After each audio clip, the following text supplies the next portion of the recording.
Daming langaw. Tragis mo langaw. Naligo naman ako. Suway. Dami. Ayan, yung kasama kong Indonesian doon, no? Yes. You're weird.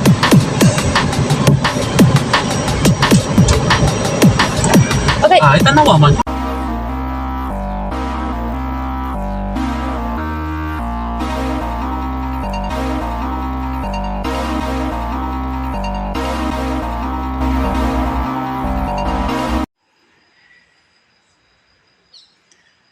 Ayan guys, good morning.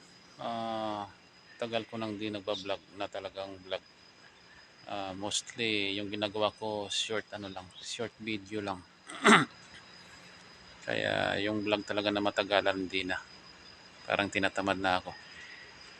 Ayan, so ngayon magta-try tayo mag-vlog. Wala lang, kwentuhan lang tayo. So andito tayo ngayon sa sa harap ng bahay namin. Ayan. Ayan. Naghihintay tayo sa mga hintay tayo sa mga bata kasi papasok. So time check natin is 6:30.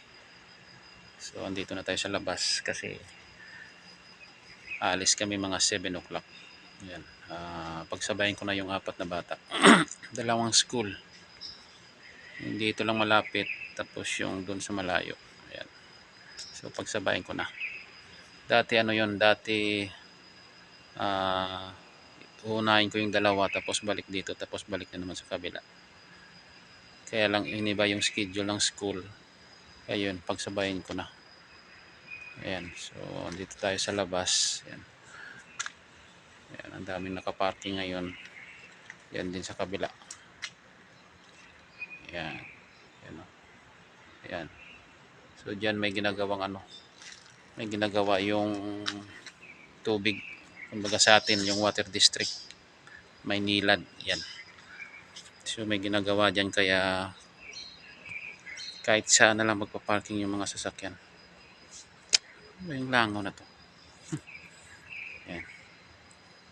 So maghihintay lang tayo dito pagkatapos nating mahatid yung mga bata. Hintay ulit tayo dito sa labas kasi yung amo natin papasok rin sa trabaho. Yan. Isa lang naman yung isa lang yung sasakyan, no? Ito lang.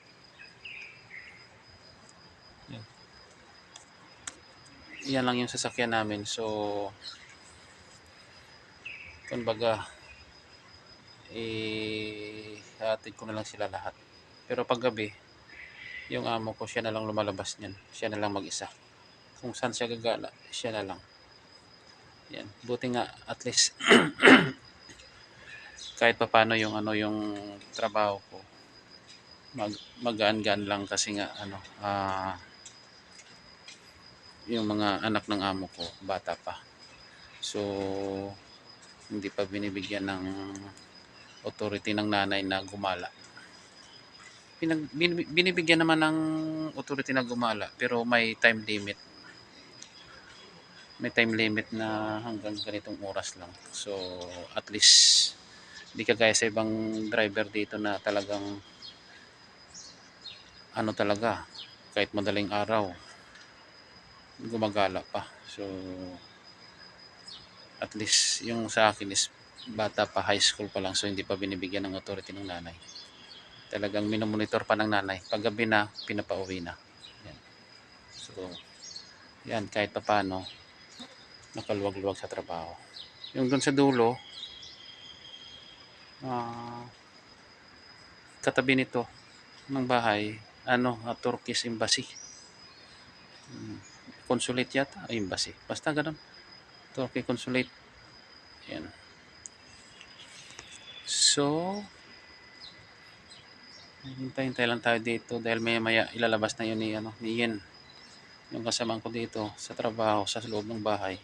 Ilalabas niya na yung yung bag ng dalawang bata. Papasok ko sa sasakyan. Yan. So dito,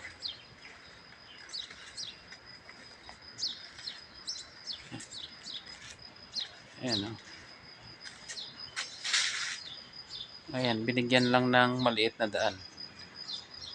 Yung maliit na daan yung mga bahay dun sa kabila. Kasi wala nang hindi na pwede makadaan yung sasakyan.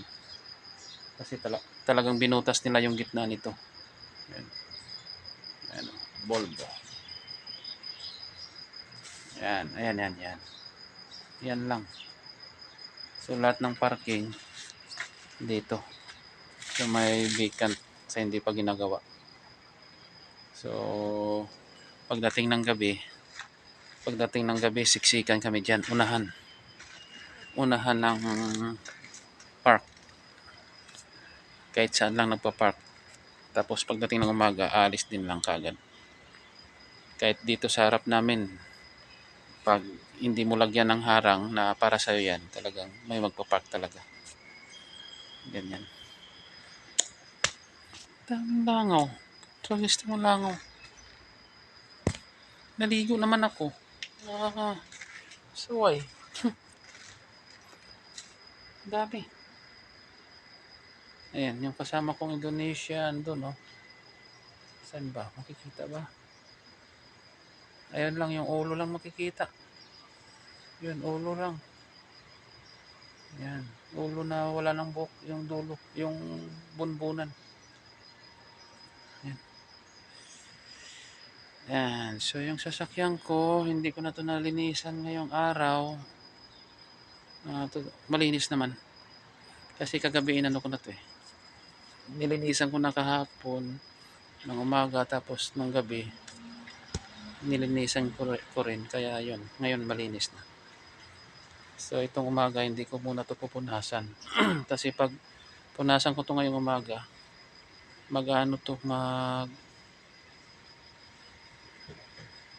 alam mo yung parang may hamog. Pag pinunasan mo, papangit yung ng sasakyan. Kaya wag na muna. Patuyuin ko muna yung hamog, saka punasan. Maya pag mainit na. Yan. So andyan na yung mga nagtatrabaho dito. Ayan, dito nagtatrabaho.